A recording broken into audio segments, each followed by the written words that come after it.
បាទសួស្តីដល់បងប្អូនសិស្សានុសិស្សទាំងអស់គ្នាគ្រូនៅតែបន្តធ្វើកំណែលំហាត់ប្រតិបត្តិនៅក្នុងសៀវភៅពុំគណិតវិទ្យាថ្នាក់ទី9ថ្ងៃនេះយើងទំព័រទី55ប៉ុណ្ណាគឺតើតូនជាមួយនឹងវិសម័យកាលើការ៉េទី1ហើយមានមួយអញ្ញត្តិអូខេអញ្ចឹងយើងមើលលំហាត់ប្រតិបត្តិនេះចំនួន3គឺឲ្យដោះស្រាយវិសម័យកាអូខេតោះឥឡូវកុំឲ្យខាត់ពេលយូរសូមមើលដំណោះស្រាយជាមួយលោកគ្រូដូចតទៅតោះនេះវាបាយវា4បងណាវាបាយវា4អញ្ចឹងយើងដោយសារវាបាយវាជាលេខអញ្ចឹងវាបាយវាជាលេខយើងតម្រូវវាបាយមកណាដូចសម័យកាលដែរកាលណាវាបាយជាលេខអត់បញ្ហាទេដូចសម័យកាលដែរគឺតម្រូវវាបាយមានដូចគ្នាមកហើយយើងលុបវាបាយចេញយកតែយកដោះស្រាយអញ្ចឹងឥឡូវអានេះគឺវាបាយវា4អូខេវាបាយវា4តោះអញ្ចឹងគ្រូឲ្យសេថា x លើ4បូកអានេះគុណ4បាន8លើ4ធំជាងអានេះគុណនឹង4បានបាទគុណនឹង4 4 7ដង28បាទលើ4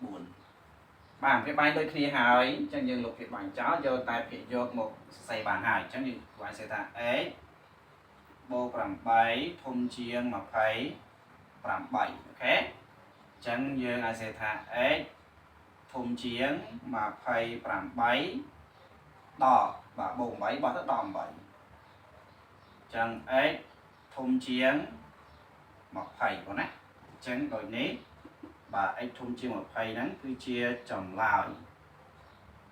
នៃវិសម័យការដូចនេះ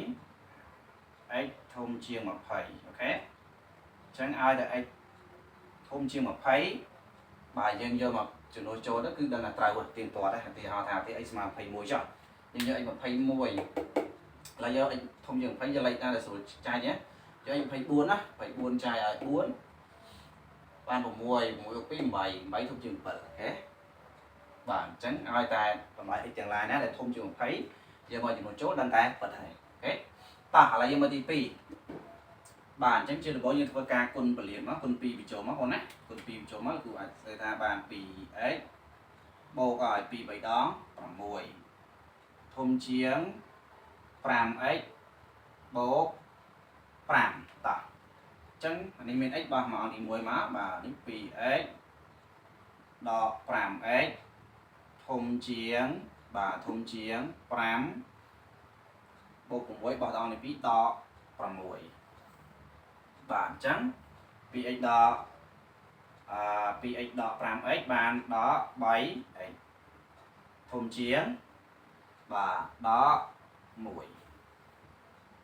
បាទអញ្ចឹងកន្លែងនេះសូមមានការប្រុងប្រយ័ត្នអូនណា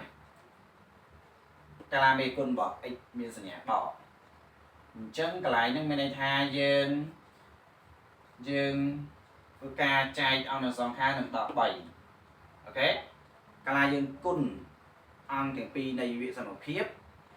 ឬក៏ចែកអង្គទាំងពីរនៃវិសមភាពនិងចំនួនអវិជ្ជមានគឺទៅដូរទិសដៅណាវិសមភាពទៅដូរទិសដៅអញ្ចឹងមានន័យថាយើងចែកនឹងដក3មែនណាដក 3x ចែកនឹងដក3អូខេកាលណាចែកដក3ទៅដូរទិសដៅធំជាងដូរមកតូចជាងទៅចំណាំកន្លែងហ្នឹងលក្ខណៈវិសមភាពគឺសូមចំណាំកន្លែងហ្នឹងកាលាចែកឬក៏គុណនឹងចំនួនអវិជ្ជមានដូរទិសដៅចឹងនេះចែកទៅបាន x តូចជាងអានេះ1លើ3បាទអញ្ចឹងដូចនេះ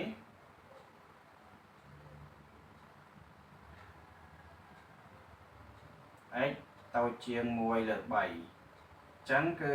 វិសម័យការហ្នឹងឬបើវាសំណុំបាទជាសំណុំចម្លើយជាសំណុំចំនួនទាំងឡាយណាដែលតូចជាង1លើ3ណាឲ្យតូចជាង1លើ3យកមកចំនួនទៅពិតទាំងអស់ណាត្រូវទាំងអស់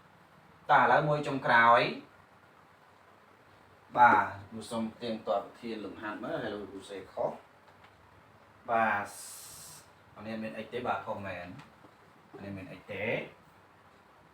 0.37x បូក 0.17 ធំជាង 3.5 អូខេអញ្ចឹងយើងអាចសេថាបាទ 0.37x ស្មើនឹងសន្ទុះមិនស្មើឲ្យធំជាងបាទធំជាង 3.5 ដកព្រោះនេះបូកបោះទៅដក 0.152 ចឹងលោកគ្រូឲ្យសេថា 0.37x ធំជាង 3.5 ដក 0.17 ឥឡូវយើងដកជាមួយគ្នាបាទ 3.5 ដក 0.17 ចឹងលេខអានេះខាងក្រោយចុច2ខ្ទង់តាម0មួយបាន2ខ្ទង់ដែរព្រោះការដកមកអញ្ចឹងនេះដកមក10 10ដក7សល់3អានេះខ្ចី1បាទណាខ្ចី1សល់4 4ដក1សល់3ខេចុច3ដក0សល់3ចឹង 3.33 ណា 3.33 ខេ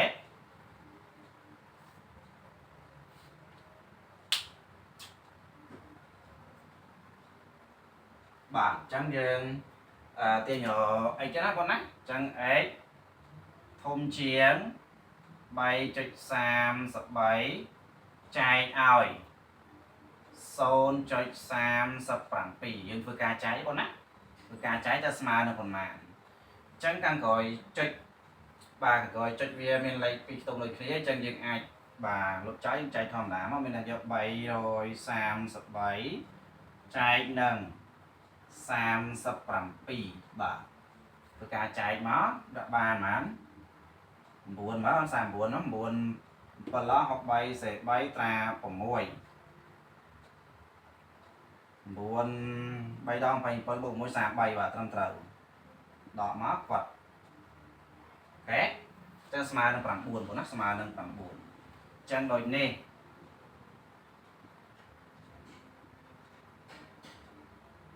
បាទ x ធំជាងបាទ x ធំជាង9បាទ x ធំជាង9ណាចឹងយកតម្លៃ x ទាំងឡាយណាឲ្យតែធំជាង9ដែរ 9.1 9.2 អីយកមកចំនួនមកគឺវាសម័យកាលគឺទៀងទាត់គឺត្រឹមត្រូវប៉ុណ្ណាបាទអញ្ចឹងនេះគឺជាកំណែលបែបប្រតិបត្តិមួយទៀតហើយទំព័រទី55វិសម័យកាលដែលក្រេទី1មានមួយអញ្ញត្តិអញ្ចឹងសង្ឃឹមថាបងប្អូននេះមើលយល់ហើយបើយល់ឯណាអាចមើលភាសាទៀតមកប៉ុណ្ណាជួបគ្នាក្នុងវីដេអូក្រោយៗជាបន្តទៀតបាយបាយ